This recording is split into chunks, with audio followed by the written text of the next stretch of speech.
కల్కి సినిమాలో కర్ణుడు, అశ్వత్థామ పాత్రలను తప్పుగా చూపించారని, మహాభారతాన్ని వక్రీకరించారని గరికపాటి మండిపడ్డారు. భారతంలో ఉన్నది వేరే, సినిమాలో తీసింది వేరే అని ఈ సినిమాతో ఇప్పటికిప్పుడు కర్ణుడు, అశ్వత్థామ హీరోలైపోయారు. భీముడు, కృష్ణుడు విలన్లయ్యారన్నారు.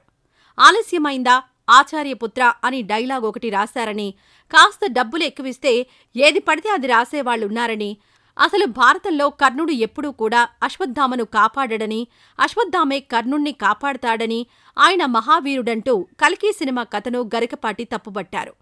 కాగా కల్కి సినిమా ఓ ఫిక్షన్ సినిమా అని నాగశ్విని ఇంతకు ముందే చెప్పారని ప్రభాస్ ఫ్యాన్స్ కౌంటర్లిస్తున్నారు. అయితే గరికపాటి గతంలో పుష్ప సినిమాపై కూడా విమర్శలు చేశారు.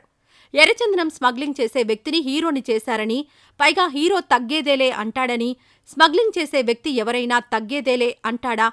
అతడు ఏమైనా హరిశ్చంద్రుడా? ఆ మాట అనడానికి సమాజానికి ఏం నేర్పిస్తున్నారు? నాకు ఈ సినిమా డైరెక్టర్, హీరో కనిపిస్తే ఈ విషయమై ప్రశ్నిస్తా, కడిగి పారేస్తా అని గరికపాటి తీవ్ర విమర్శలు చేశారు.